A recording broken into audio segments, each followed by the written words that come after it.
Make it Let's happen. do it. Okay, cool. We are live. Good to see you today, my EOS friends. Welcome to the EOS Podcast. Today we're back with David Packham from EOS 42. Welcome to the show, David.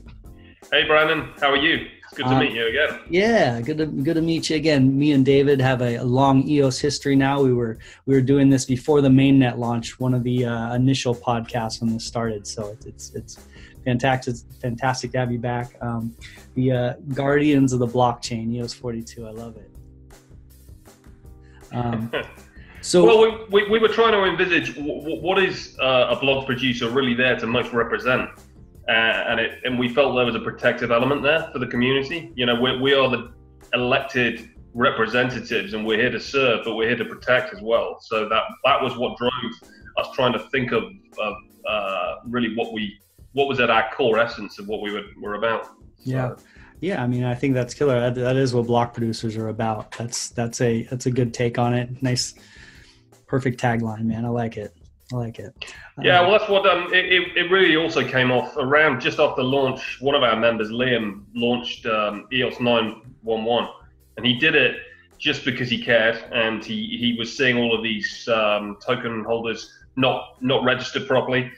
But it was really off the back of that we realized that there was this whole other side of block producer role within the community and trying to really help them wherever we could. So yeah, it's been a wild ride, that's for sure, though, since we last talked, you know, and we started having a chat about it. But it's crazy to think that we're 4 months in now since the mainnet launch, and so much has been done by so many people already. It's just insane, actually. Just how some people, I think, are disappointed and they maybe expected more. But actually, if you look at how much different groups have been deploying, how much work's been done, how many applications are being built, I think it's awesome. Yeah, the decentralized model makes it, all this building we've been doing is kind of like building this giant, really sturdy base as opposed to some sort of like real visible tower that's going straight up in a natural, you know, like, so I think the amount of work that's been in isn't necessarily really visible, but it's stunning what's going on. Yeah, I agree. It's kind of foundational stuff. It's this sort of base protocol layer. You know, we've got some great examples with the Chintai project we deployed, and right now people are kind of looking at it going, well, you know, you're having some kind of problems, or you're having to delay it after launch here and there for a few days at a time. You know, you could look at that and go, well, that's a sign of a project not going well. The reality is we're encountering problems never seen before developing on EOS at that level. And we're working with the likes of Block One and others to actually put in enhancements to the EOS code base over time. They're going to make it even stronger for future projects as they deploy. And for me, that's just a sign of a really healthy, maturing environment. So, but again, it depends how people want to measure these things. You know, if you look at it from number of projects and how they're viewing with a when moon mentality, maybe it's less exciting right now, but I think it all bodes incredibly well for where we're going to be over the next 6-12 months. Yeah, absolutely. Where are you guys at with Chintai? I've been on the site, and looks like you guys had some liquidity and there was trades going on, and it was, you know, people were leasing, and so what type of hurdles are you running into as you scale? So, I mean, the big one was, I mean, we had a really good launch we had a really good launch. Actually, we had too enthusiastic a launch where people went slightly crazy for the first few hours, thinking this was a bit like the RAM market again, and not realizing actually you can't, you know, trade on your leases, as it were. It's a pure utility market. So once they got over that and started using the application properly, it went very well. And I think that gradually the market had built up to about 1.2 million EOS in the Chintai lease account. But then we hit our first problem, which is as we got to the point of the shortest term leases starting to unstake, which is 7 days, they started to unstake, and people were getting their money back, and we thought, okay, well, this is all going well. So it just carried on and for about another 4 or 5 days until we suddenly noticed that the liquid level of tokens in the account was dropping and steadily. And we finally managed to trace back the error, which is there's a current limitation in the EOS code base whereby every time you call the undelegate bandwidth function, which is what undelegates your tokens when you've leased, it was resetting the timer for all of them. So it couldn't handle this idea of synchronous multiple orders, which are on their own effective timer. So it turned out Block 1 validated that they had intentionally put in that limitation to protect people from bandwidth and using up excess RAM. But of course, what that really does is it stops a more sophisticated application like this from running properly. So this is where you end up in these situations of you're actually doing some quite cutting edge coding. Block 1 invited us to submit an enhancement request, which has gone in, and I believe now they're going to work that through and hopefully deploy it over the next 6 weeks, in which case we can return back to the original model. But my guys have had to effectively go through and code up a very sophisticated interim solution whereby right now you have to call unstake every 3 days to enable people to get their tokens back. So it's a bit messy. It's not as good as we want, but we're in these early days of the cutting edge right now, all of us. And the great thing has been, by and large, the community have been incredibly understanding about this stuff. They've been able to step back and go, look, do it the right way. We're supportive of you for just putting in this time and effort and the value add. And most people kind of get the bigger picture with this stuff. You get some people who are pissed off, and I understand that. But yeah, overall, the project's going very well, and I think we're just about on top of all of those issues that were causing some outages in the first couple of weeks. So you guys basically pushed a fix to the protocol level with Block 1, and they're going to change the protocol level of the code? We've put in an enhancement request. So it's currently being filed with them to do. To try and speed things up, we're actually going to submit the code request or the code enhancement ourselves as a suggestion for them to review and test. So provided they're happy with that, they'll deploy that in the next window of release, and obviously we then need to test that on the main test nets, Keelan, for example, make sure everyone's happy with it. And so it's going to be a little bit of a lengthy process now. I think we're getting beyond this idea of firing in quick, rapid code upgrades now to EOS. It's starting to mature to the point where at least it's maybe monthly or less, and that's a good thing. But nonetheless, when you hit something like this, it's a little frustrating when the model you design the entire thing around has to be adapted around a limitation, Yeah, and so you guys put a stopgap in. What's the effect on the end user with the stopgap, and how does that affect them? So what it means is, whereas you and I might take our own account, and if we undelegate, you know that 72 hours later you've got your tokens liquid and you can move them out, do whatever you want with them at that point. What it now means is there's a 72-hour window being called, but you may get your tokens back in 72 hours, but it might be you just missed the window and have to wait a full 3 days before it gets called again. So in other words, now we're having to tell people you're going to be getting your tokens back between 3 and 6 days. In other words, it'll average 4.5 days per unstake now, which is what that's actually going to do in practical terms. And it's great watching the market work in these. Is people are pricing that in, and they're saying, well, in that case, now I know that if I'm going to lease on the 7-day market, it could take this much time to actually get my tokens back.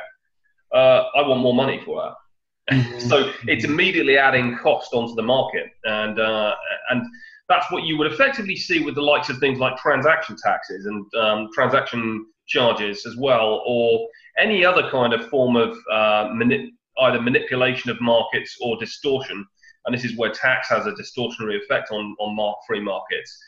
It typically ends up pushing up end user costs. So we're seeing a direct example of that here, where effectively end user costs for people leasing is being pushed up in the short term while this is in place. Yeah, that makes a lot of sense. And so when someone, say we do a 7-day lease, and then I wait for it to unstake, or can I, instead of waiting for it to unstake, can I release on another 7 days without having that gap, or do you have to wait the days and then? Yeah, at the moment you have to. We're about to put in an enhancement. That's another thing we're working on to enable the liquidity pool to gradually, when it establishes over a certain size, so you will be able to do that instant releasing anyway. So once the enhancement goes in, it'll be a guaranteed 72 hours for unstaked regardless, because that code enhancement will be in there. But over time, what we're going to do is change it so that the only time you ever have that is when you take the tokens physically back out of Chintai. And while you're releasing, you'll be able to instantly release back in the meantime. So It's an interesting one. It's actually much more complex than it sounds, token leasing, because if you think about the various DEXs, they've just got liquid tokens, and they're trading around between them, and you've got exchange rates to factor in. In some ways, that's actually simpler than token leasing, where you've got these multiple states, and you've got this whole concept of, unlocking of tokens and locking them back up, liquid and illiquid states. When you actually look at all of that, it's some pretty substantial code required to do that. So, yeah, listen, it's been an awesome experience so far, giving something like this to the community. It's just a frustrating when the guys put in this much time and effort that it's not been an absolutely perfect release yet. When we get there, I think everyone's going to be very, very happy. And the nice thing is that we're only just starting to get to the point of needing this sort of level of liquidity that Chintai offers. You've got things like Lamau have got Bank of State, which is a kind of emergency leasing option right now. And we're about to deploy the ability to lease to other accounts as well. So you'll be able to do something similar with Chintai anyway. But really, Chintai is kind of there to be the industrial size scale solution for the community as leasing becomes the standard part of the economic model over time. So we should see that gradually, I think, become a bigger and bigger part. And the other big thing we're about to do is implement the front end for Rex as well. So I'm sure you know all about Rex as well. Dan's got an alternative solution, and interestingly, he's got around that unstake problem by using a privileged system account for Rex. So which is why it really ought to have a referendum to approve this, because it's some fundamental changes to the underlying nature of all this. And that's all well and good, but it doesn't have a UI, it doesn't have a front end at all that's going with that code. So what it needs now is quite a sophisticated front end to enable leasing. So obviously we have some experience in this area, so we are therefore going to try and build out something that interfaces and enables people to just pick their market. You can pick the Rex market, or you can pick one of the Chintai leasing markets, all in one, and it should hopefully be quite flexible and be a big value add for the community. Yeah, absolutely. And I imagine it'll be similar to the Chintai interface as well, the UX. I think it will. I mean, it's going to have some other components, of course. So we are about to add, at some point, we'll switch on the best solution we could find for voting, which was some sort of proxy that's going to be managed as much by a community proxy as by any of the idea of the BP sponsors having some involvement. But it's primarily going to be community managed. It's because we thought, well, at least then we can get something that fits with the value set of Chintai, and it will be able to dynamically change based on BP performance. But it is almost impossible, as far as we can work out, to have dynamic voting for every single token holder. But Rex, again, can get around it with this idea of using the privileged system account.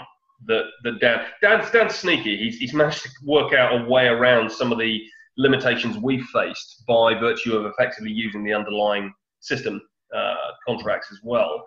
So that's all well and good, but what it means in terms of the UI is if you've got mandatory voting, you're going to have a mandatory voting interface up front before a lease is accepted. Yeah. As well. So there's going to be some elements there to build in. It's not a small job for us, but it's next on our list as soon as we get this next enhancement of Chintai 3. Yeah. How do you see that the proxy voting being done by the community? How does that dynamic work?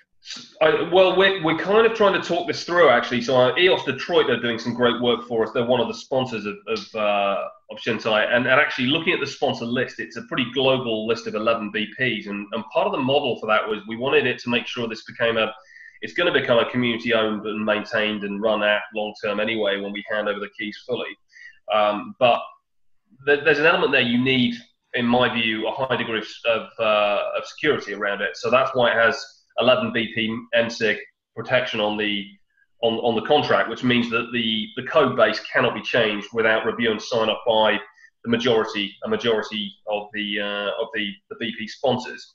So people obviously can therefore take a look at that, and it is far more secure than, in theory, the majority of other smart contract solutions you're going to see out there, where in theory something could be changed without that kind of level of review.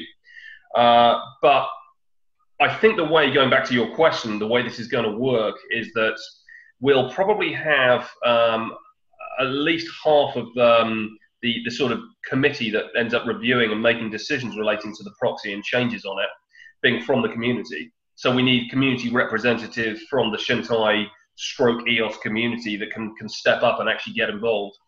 For me, they need to be informed, so they need to be very plugged into the community and have a good idea what they're talking about. So it's going to be a little bit of a challenge. So we're going to propose that. We're going to get that all defined out amongst ourselves as a group of sponsors, and then we'll publish that out for circulation and get the community to give their views. I think some people just assume we'd switched on the proxy already, but that's not the case. There is no proxy at present. It's just, it will be switched on at some point. Yeah, actually, I've heard someone mention that that Chintai had a proxy vote. So yeah, that is not yet something that could be. But I do think it's a good idea. I think if it's done right, it will be a positive. But it shouldn't be controlled by any one person any more than the project should be. I mean, if this is going to sit here and be a community project, it should be a community proxy, if that makes sense. And let's look at the size of what the proxy could become. I mean, if it managed to notch at 1.5 million tokens in a couple of weeks, it could be 10 million plus in 6 months.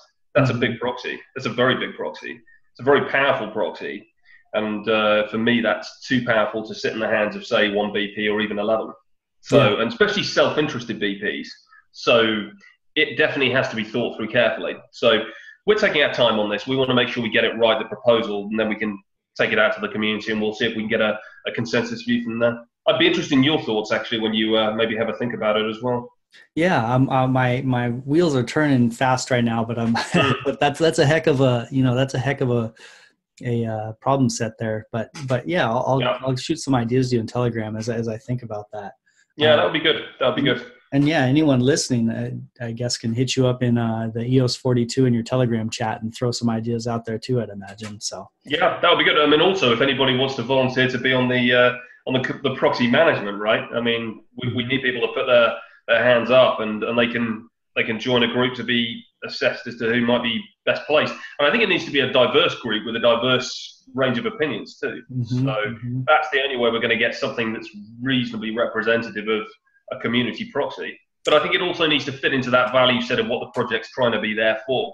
So yeah, it's like, you guys are, there's a balance. Like, do you want to have the community elect basically representatives to be on the board that's going to vote here, or do you want to kind of appoint representatives who represent what Chintai's values type of well, also, and then I don't like the idea of any proxy having sort of instilled people who stay on it forever either. I like the idea that, I mean, I saw one proposal which was, the 11 sponsors should be guaranteed a place on the proxy for at least the first 12 or 2 years. And I said, come on, man, we should all be able to be kicked off whenever. If we're crap, we deserve to be kicked off it. I mean, by all means, let's add us on for the first, when the thing launches, but we should all be up for being hosted whenever the group get together and have a review. So. Yeah. It's all in the. It'll take a lot of community engagement for people to be voting for people who are going to vote for block producers. That's a second layer of community engagement there. But it's a criticism of Rex as well. Sorry, because Rex puts in mandatory voting of 21 BPs. You have a risk there that people are just going to hit the top 21 because it's convenient on the list, or hit random BPs, and that doesn't help the voting situation. It could concentrate votes more up into the top 21, or it could lead to random votes that I suppose actually even out over time. May not actually add any value. So it's hard to know. I would imagine that a lot of people are going to go and just click through the top 21 and call it a day. If they're uninformed, absolutely. Yeah. If they've got no idea who they're voting for, you might logically look at it and go, well, look, the top 21 must be pretty good because that's how they got there. Yeah. Therefore, I'll just play safe and vote for the top 21. Yeah, a little bit of confirmation bias. I can definitely see that, yeah. And what that will do, of course, is it's decentralized or it's distributed out the vote concentration quite nicely since the launch. You remember we had a lot of talk about how concentrated it was in the top 21 in the earlier days, and it's spread out nicely now a lot more. But in theory, it may reverse that a little bit. It'll be really fascinating to see the impact of Rex when it launches and see what happens. And we have the voter decay to take into account as well. I mean, that's one of the positive things about the voter decay is that those people who are uninformed in voting just kind of get it done. That won't have a lasting effect. That won't have a permanent effect necessarily. So. No, well, actually, voting decays are really fascinating. What I mean, we're starting to see it. We're pretty low down by our standards at the moment. We're just dropped to 16th. So, typically we've been a bit higher than that in the top 10.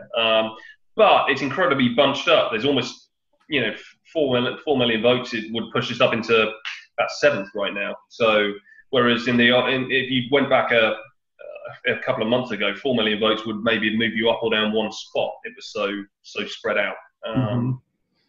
But voter decay has become a huge thing. So if you took out voter decay right now, I think we're on 101 million votes. With voter decay, we're on about 89 million votes. So huge discrepancy, and you do see that it impacts certain VPs more than others. So I think all the community, what I would call the community VPs with the most unique number of unique wallets. So that tends to include the likes of EOS Authority, New York, Canada, ourselves. There's others. Grey Matter, another one. The smaller voter wallets tend to be the ones to forget to renew, or maybe they just don't think that their vote matters that much, because they've got a relatively small holding. But of course, like democracy, it adds up over those small numbers and makes a big difference. Yeah, it's almost like there's two campaigns for the block producers. One is to get the votes, and then one is to remind people to renew their vote, essentially. So that's what's it take to when you renew? I actually haven't even renewed my votes, and I've been. I know. Now that we're talking about it, what's it take to renew the votes? You go back in, and is it just? Yeah, you just go into. I still at the moment until the first hardware solutions really kick in, which is not far away. We've got some viable options now, but I'm still using the Grey Matter wallet personally. I think it's very good, and as hot wallets go, it's great. You literally just go in and you just re-hit the submit vote button. If you don't want to change it, and it will submit for all and renew your vote. It's as simple as that. So it's a case of log into your wallet and hit submit again if you wanted to. I can do that on your behalf, man. It's not going to move you guys much, but if we go up by 5 million votes, you'll see. Then I'm outed. Yeah. Yeah, exactly. We all knew you were a massive whale. So happy money man indeed, right? Yeah. Happy money stands for happiness, finding a way to be happy without money. So yeah, well, it's like at the London event that I was recently speaking at, and EOS came up a lot in that, as you would expect. So I think it's fascinating seeing the community from all around the world start to speculate on some of these things, on where EOS is going to be over the next 5 years and so on and so forth. Yeah, you were saying that you were on the panel at the London conference just recently, and you guys had a topic, and someone asked, where are we at in kind of adoption compared to the internet? Like, what year of the internet would you be in? Yeah, that's right. Yeah, so one of the questions, so this was an event run by SBK Crypto, who are one of the EOS VC funds. They got a $50 million award from Block One to invest exclusively in EOS projects. On the panel there as well, you had Galaxy Digital, the head of Europe for Galaxy Digital, Stephen Keogh as well. They had Virgin Ventures, so that's the side that runs Richard Branson's private fund. And otherwise, it was a couple of others as well, including Jess Holgrave of Shios and Codex Protocol.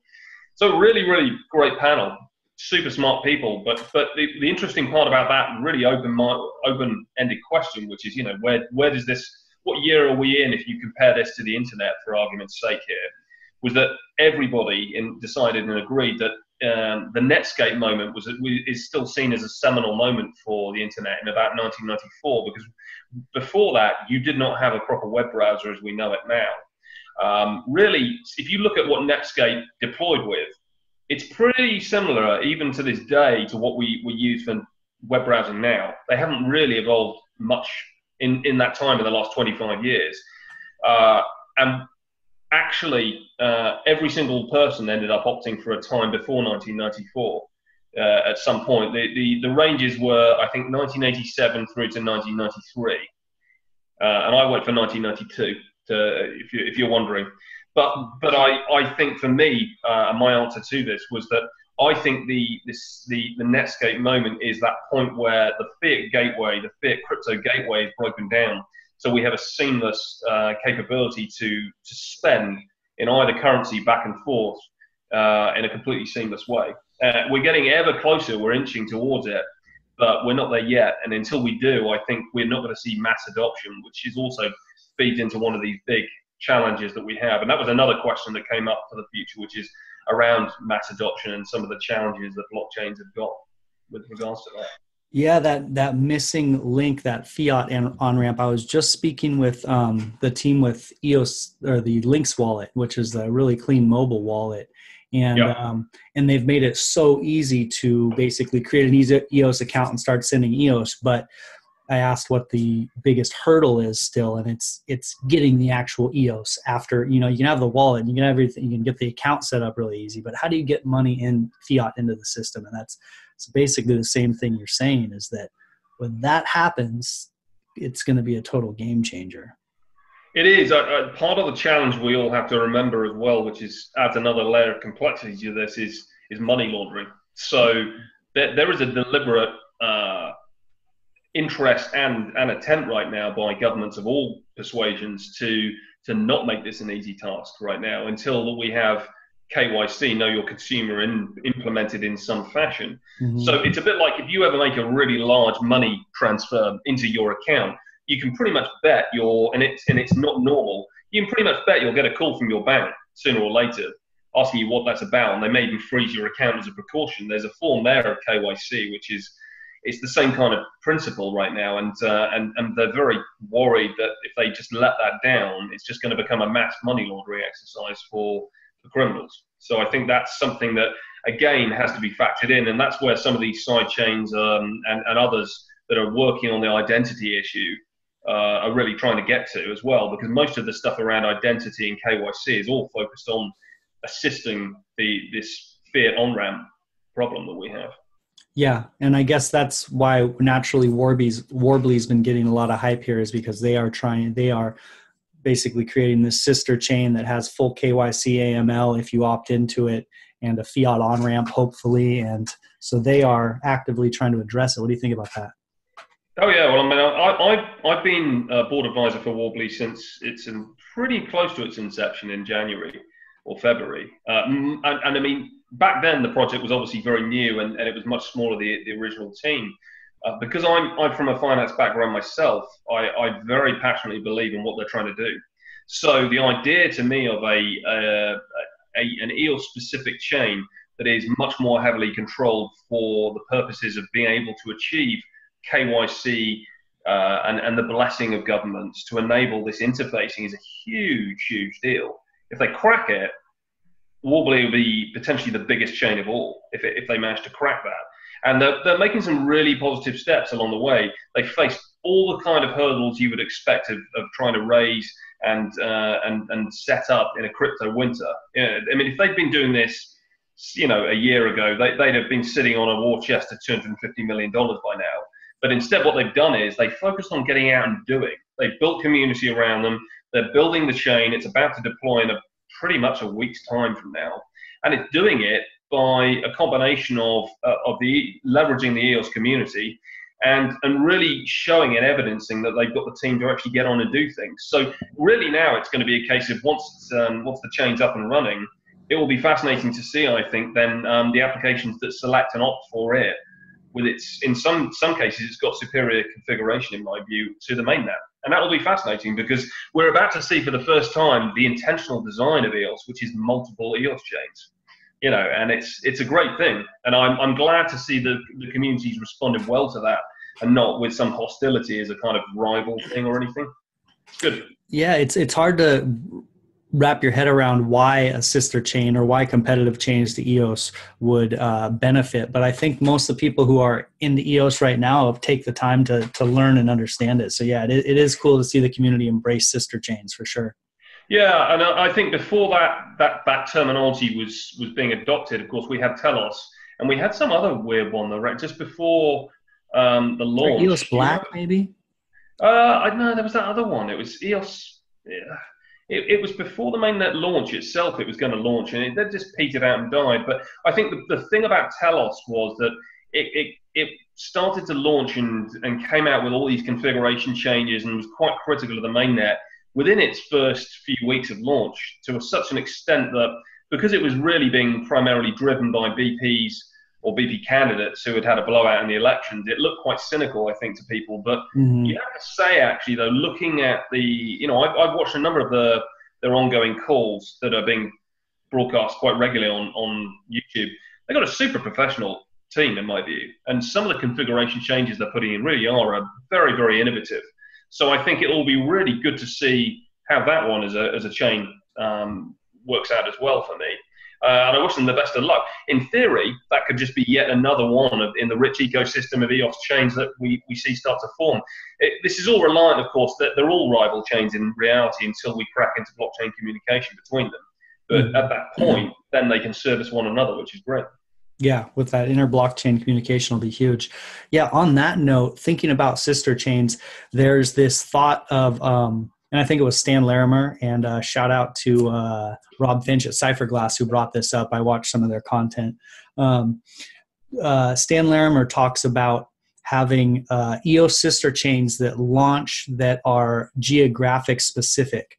So that they can follow all the regulations within a geographical location. So let's say that they wanted to do something that was specific to the United States, and so they would put all the block producers would need to be in Utah, and so all the servers would be located in Utah. All the regulations would follow local regulations there, and then they would do so. It'd be basically so they would have accountability between the people using the chain because they have basically one point of contact with the ground. So yeah, that's an interesting use of it is. It's I think his son might disagree slightly with that vision though, because I think if you look at Dan's vision for the version 2 constitution, he's looking to strip out most of that constitutional layer into the DApp layer instead and move it away from this base protocol layer. And if you do manage to achieve that, quite how it would all work, it still remains a little bit hazy for me, and I'm still not fully clear on the vision. But if it was possible, what that would mean is that you could, in effect, have a DApp that was finance specific for Europe, and another one for the US, and another one for other countries, all on the same chain.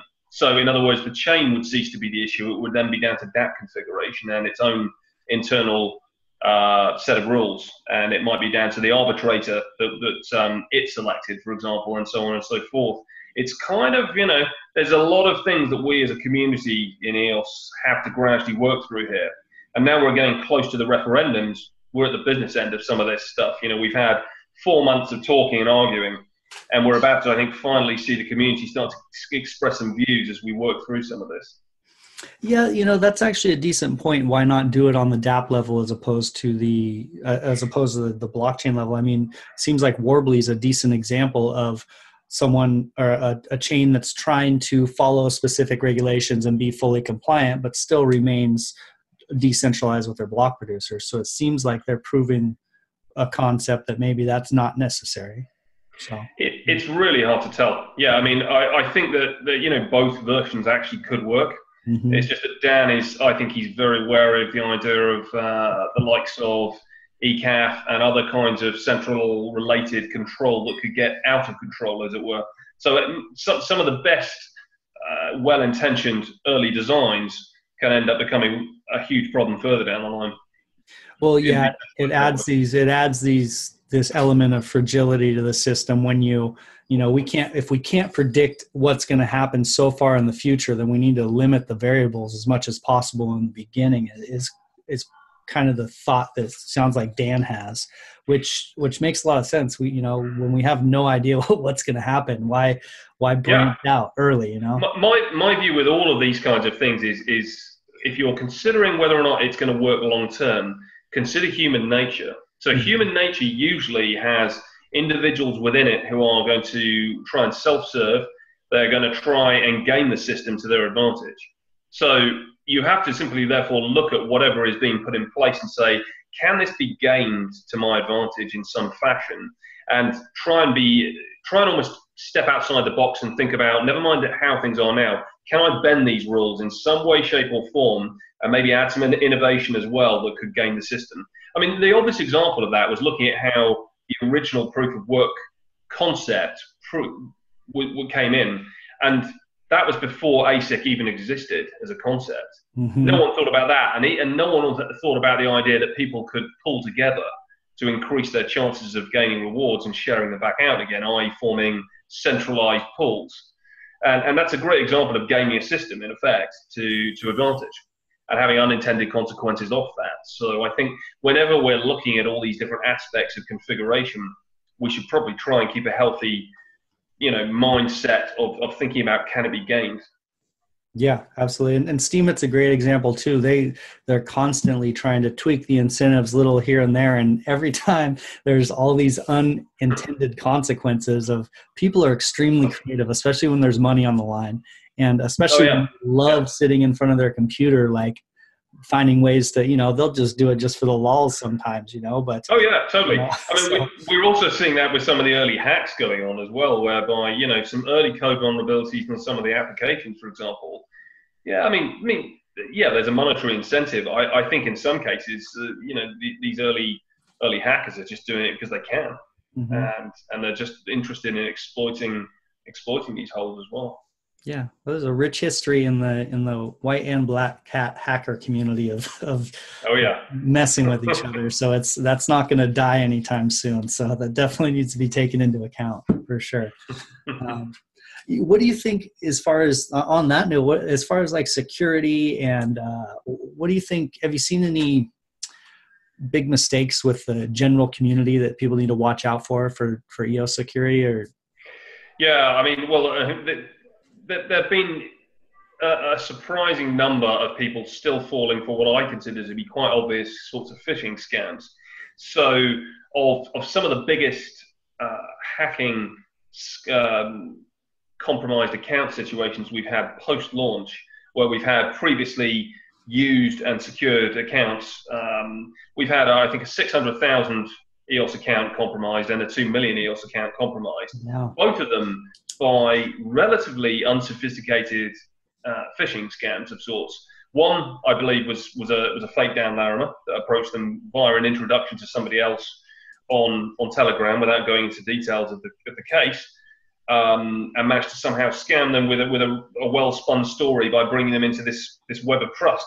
And when your guard's down, you become much more susceptible to being talked into something. That's how the best scam artists, they sweet talk people over time when they're not really, and they become scammed before they realize it. And this is what happened in that instance. This other one, that I think it was the 2 million EOS case, he just registered on a web portal and put his private key in. Something, I think he downloaded an app off the App Store on Apple, and he assumed that meant it was trustworthy and put his private key in, and boom. Now, in both cases, we've secured that, but I think for me, it still surprises me that we have very often really smart people still managing to let themselves get caught out by this stuff. But it also illustrates that if fairly smart people can just have a moment of craziness, anybody can. And this is why we do need these level of controls in place.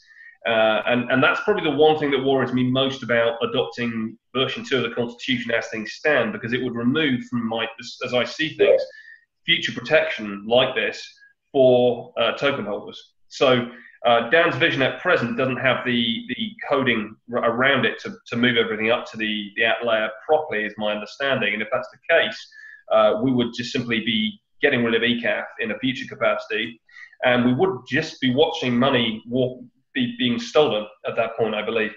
The block producers, I don't think, could do anything, and we wouldn't have a constitution in place to actually secure funds anymore. So we do have some big questions to debate as a community now when we look at what constitution we're going to put up to go head-to-head with the interim one. So you're saying that version 2 of the Constitution takes away the power for the BPs to be able to reverse these stolen transactions, or it takes away ECAF, who would arbitrate over it? It takes away ECAF, in effect. So we would therefore have to have a fundamental reassessment of the role of block producers in that scenario, I think. So is that a healthy thing, for example, that block producers are arbitrarily making up their mind and almost taking on a judge-like role? I'm not happy with that concept particularly. But on the other hand, I can see why people have got concerns around what feels like a centralized, nominated and unelected arbitrator too. So there's both sides to this complex debate to be thought through. I mean, and you can make the argument that it gives block producers a lot more power too, which isn't necessarily. They've already got a lot of power, yeah. I mean, we already proved via Malman, which was I think it was EOS Argentina, that actually the BPs already had pseudo level powers in a roundabout way, which is why that was purely why it was created, just to prove that concept, and thereafter, therefore, the token holders could be at least more accepting of the fact that when we therefore added in what's called RAP now, it's been rebranded from pseudo, that it's the same effective thing, that these powers are not new, they are there anyway, and they're not being used for anything at present. They will only be used on the basis of ECAF orders. And that's at the moment the controlling and limiting factor around their usage. So I, for one, and I'm speaking as a BP, would be uncomfortable with that idea of these powers not being very, very closely guarded. I'm not sure the community wants to hand away that current safeguard that we have, which is, because I was speaking to somebody at the event and they mentioned that they heard that EOS accounts got frozen, and they said that that's why they were not going to invest in EOS and they didn't believe in it. So I explained to him the safeguards around it and the 2 million EOS holder who now is going to get his money back. And he changed his view a little bit at that point, because his view was that it was uncontrolled. And you can see why that would make people deep down comfortable.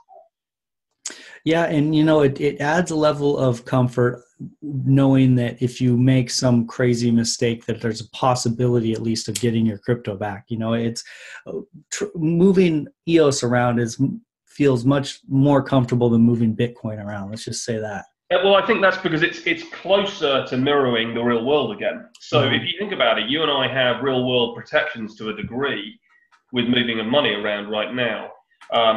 So if you were to transfer money to me and you accidentally hit the wrong account number and that account number existed, it wouldn't just bounce back to your account, it would transfer to that other account. And it could be a very, very long, challenging job trying to get your money back, but you've got a very high degree of chance of getting your money back. It's happened once to me in my life, and that was a dumb moment, but I did get the money back. So, obviously EOS kind of mirrors that same level of protections. And I think this feeds back to the mass adoption question, which is, I don't believe personally that you can see people putting in huge amounts of money if the moment they make one silly mistake and get compromised, they could see their entire life savings literally half-inched and stolen in front of them with no recourse whatsoever.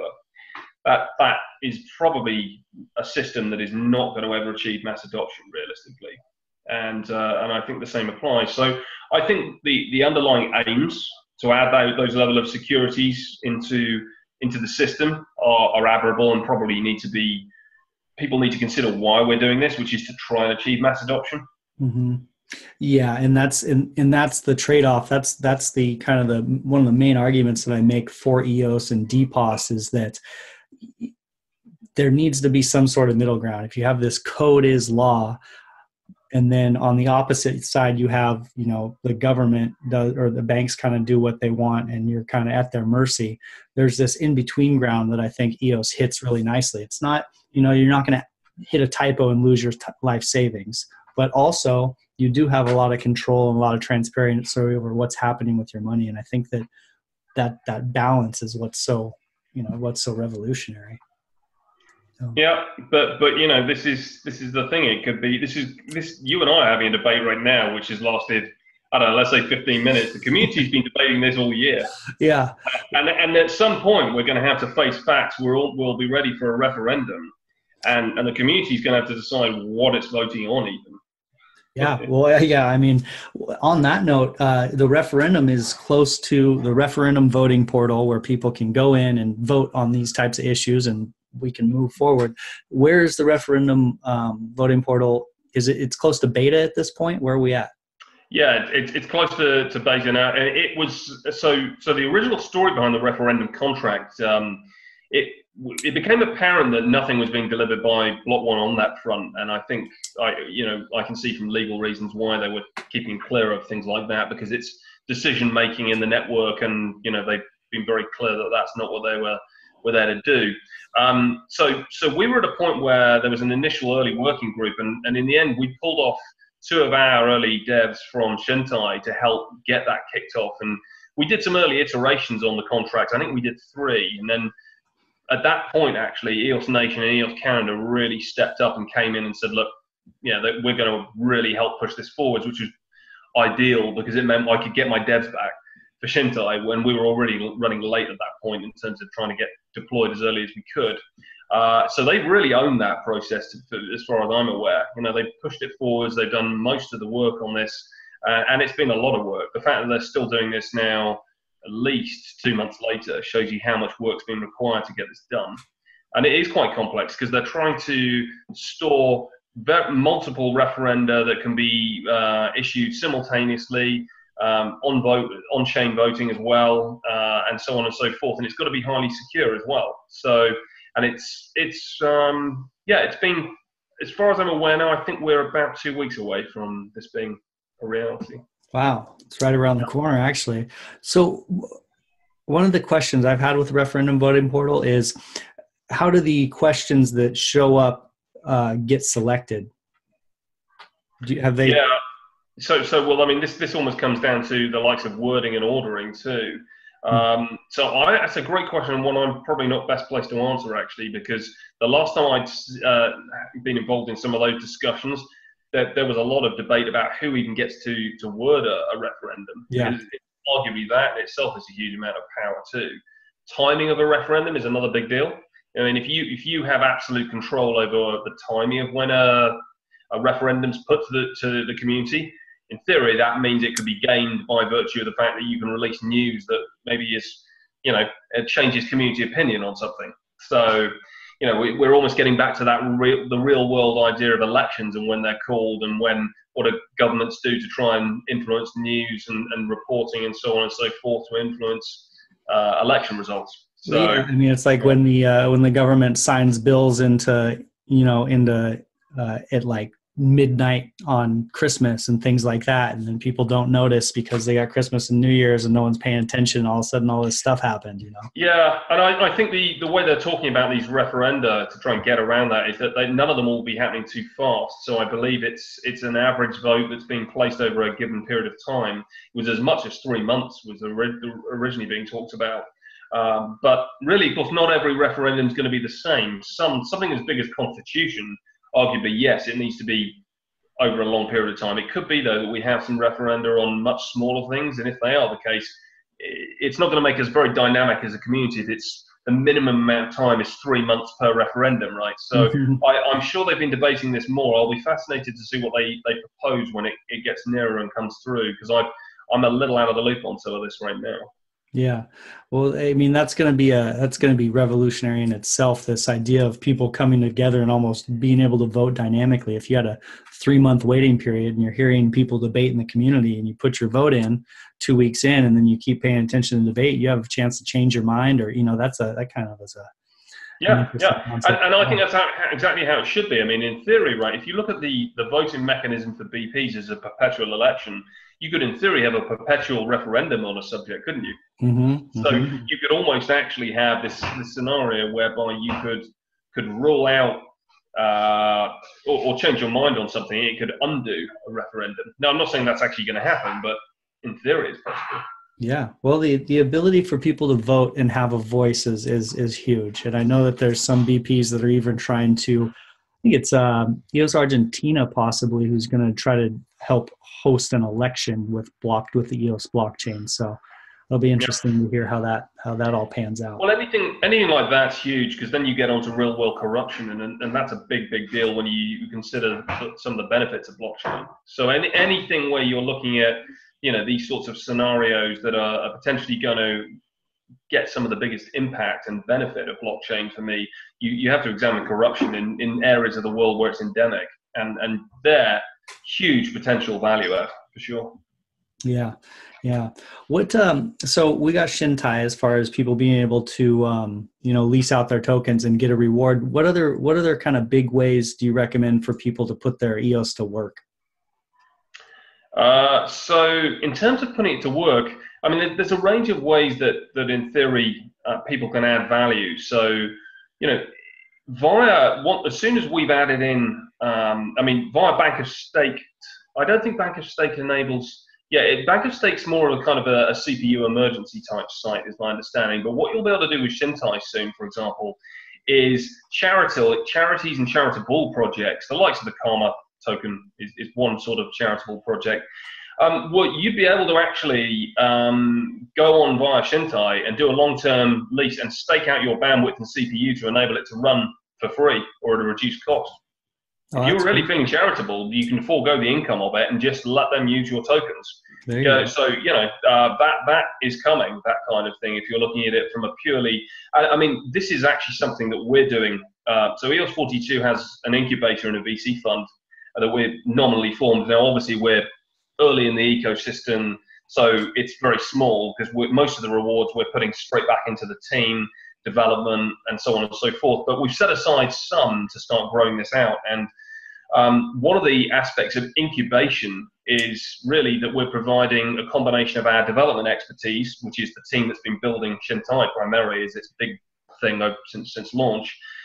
Because most people haven't got hands-on development experience on the EOS blockchain yet, and they certainly haven't to this level. So being able to provide that for commercial projects and really assist them with the rollout is a big deal. But the other things that we can do, because we do have a reasonable number of tokens, is that in theory we can help stake these projects as they deploy, and we can, for example, give them assistance when they're making airdrops, taking snapshots, various things like that are going to enable them to, as cheaply as possible, deploy on the mainnet. So this is the sort of thing that certainly we're going to be doing as a block producer, and it's a tough one though with regards to people themselves. It wouldn't surprise me if we start to see EOS derivatives trading in various forms start to kick off soon as well. So at that point we'll end up having EOS linked to a range of other underlying asset classes that can be synthetically traded, and that will mean that you can use your EOS to suddenly get exposure to completely different markets. Wow, that'll be quite a concept.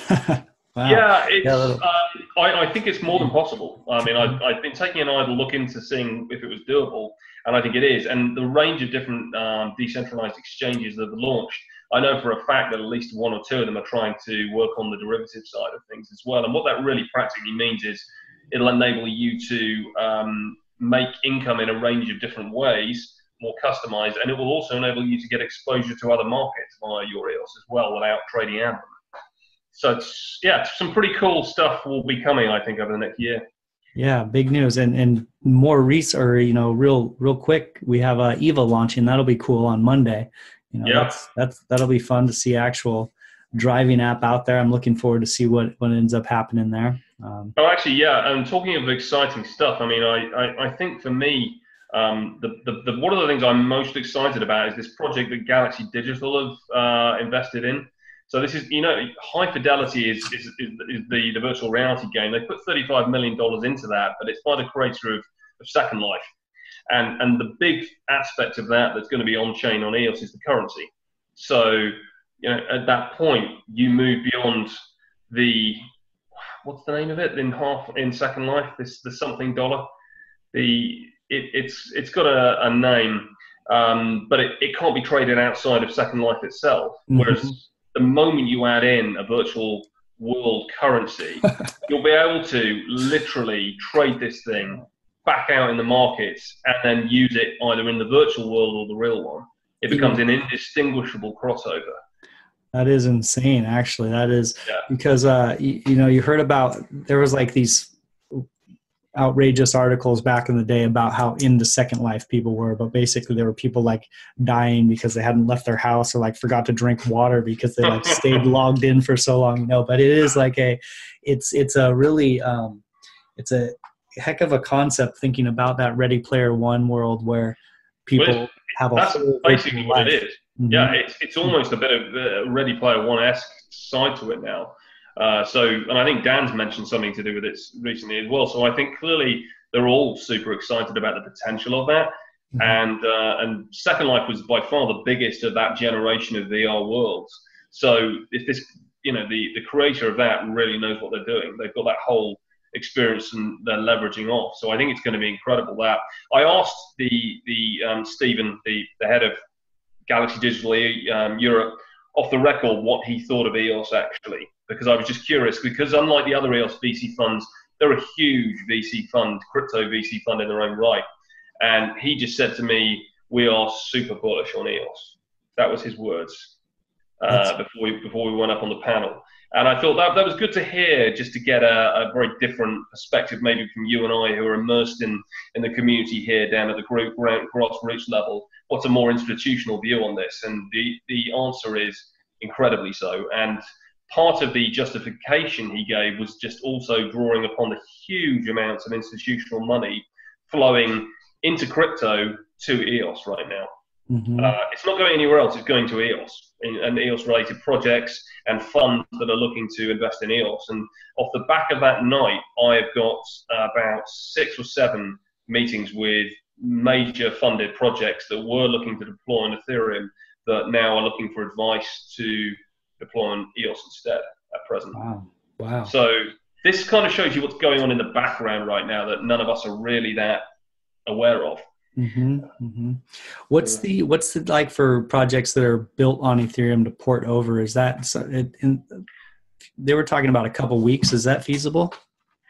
I think it depends on the project, and I think it depends on its model and its complexity and so forth. I mean, as I'm discovering with regards to synchronization of a front-end UI to the EOS blockchain with a token leasing platform, that can be an incredibly complex thing for our developers to try and make super robust. And we've got, for example, right now, deferred transactions is one of the great things about EOS, but there can be micro forks in the chain, which mean that a deferred transaction can further down the line turn out not to have happened. So you've got a UI that shows it, and then suddenly it doesn't turn out to have gone through. These are the sorts of highly complex problems you have when you are synchronizing on-chain with activity. So these are the things that we're all gradually as a community working towards and through. And it's actually, that sort of problem is not just unique to Chintai. It's some of the other cutting edge projects from other VPs and other commercials are working on those same issues right now. But we'll work through those and we'll come up with robust solutions, and then they'll become best practice that becomes standard within EOS. And I suspect no one will even be talking about stuff like this in another year. Yeah. How many devs do you have working there at EOS 42? Man, they're expensive. It seems like, you guys are doing so much. Right? So, well, yeah. So I went with a really simple attitude, actually. So I pulled in guys from around the community because it was a community project. So we've got 3 full-stack, full-time developers. On top of that, we've got 2 who are full-time on the block production side. Then we've got Korean community full-time, and he's also part of the VC fund and is the lead analyst for that. We've also got 2 for the Chinese community and various other aspects there as well, and 1 full-time head of community as well. And then there's me just doing fuck knows really. No, it's good. Maybe you need to bleep that out, but what exactly am I now? I have no idea. So I suppose you put me in as head of strategy, whatever that really means. Mm-hmm. Well, you're the jack of all trades there. You got to have someone doing that. So that means master of none, doesn't it? Oh well. I know where that goes, but you're right. So yeah, well, I mean, you guys are just doing so much. It's like you think about all the projects you're in. It's like, seems like you got a 50-person team or something going there. So yeah, there's 9 of us right now though. So it's I mean, it's not a small team, but I always thought actually that as a BP, I always remember saying I thought we'd probably need about 8 to 10 by next summer. And we've got that number within about 3 months. We had that number. So we don't have any hiring plans now for the foreseeable future. The token price is very low. The block rewards are not particularly high. They cover all of our costs and a little bit more, and it enables us to be lucky enough to work full time in this area, and that's great. So, a huge blessing to just be where we are right now. But yeah, we certainly couldn't afford to take on a bigger team than we've got. Yeah. What was your founding team? How many people? It was 4 of us. So it was myself, Charles Holtkamp on the technical side, and then we had Liam, who was fluent in Chinese and Spanish, based out of Toronto, and we had Sean Kang, who's based in Seoul, Korea. So fairly diverse little group, but yeah, we kept it pretty tight for launch. Yeah. Well, what's the, I know that some of your team you said would be in EOS, possibly at the SF Hackathon. I'll be there. So hopefully I'll see some of your guys there. For sure you will. Yeah, I'm just not sure how many yet. Okay, cool. And then for people listening, the day after the San Francisco Hackathon is the Scaling Blockchain Conference, and that's going to be in San Francisco also on Monday, and a bunch of the block producers will be there. I'll be there being the MC, so I'll put that in the show notes. And if anyone is in San Francisco, might as well hang out the next day and meet some more people. So it's going to be awesome. Yeah. What is for EOS 42 and for Chintai and all the projects you got going on? Where can people find you, or where's the best place to find you online? It's probably at EOS 42 on Telegram, I guess. It's probably at. I mean, really though, we've got the EOS London group, because I tend to be pretty involved there. We've got the Chintai groups as well, and how many thousand EOS Telegram channels have we got? Too many. Yeah, I had to mute them all recently because my phone was going to melt, I think. So. Yeah, no, same here. This is what I've had to do as well. I've almost lost track, which is a shame now. There's too many. I know. But yeah, and the big thing we're about to do now, we're just starting work at the moment on a commercial project next, because we thought what we'll do to most add the value for the community is we've got quite an innovative project we're going to do that is really off the back of everything we've been doing with Chintai. So we've learned so much from that now. We think we're well placed to do a really kick-ass commercial project, airdrop a hell of a lot of the ownership of that onto the mainnet, and give back into something where we can all share on, hopefully some major success on that. And yeah, I'm pretty confident in the idea. So we'll just I'll tell you what, I'll come back on further down the line and tell you more about it. How's that? Yeah, that's cool. Well, I like the sound of a side or a commercial project there. That's cool. Well, we were thinking it through, and we just thought so many of the other BPs are building this continuous stream now of smaller utilities that are incredibly useful. Actually, we just thought we'd be better placed. What EOS really needs now, we feel, is good quality commercial projects. So we thought we'll just do one in that case as a next step, because yeah, that's what's going to most enrich the mainnet and the token holders, and that's our job. So we're going to go something by commercially means something for kind of the masses that will push adoption.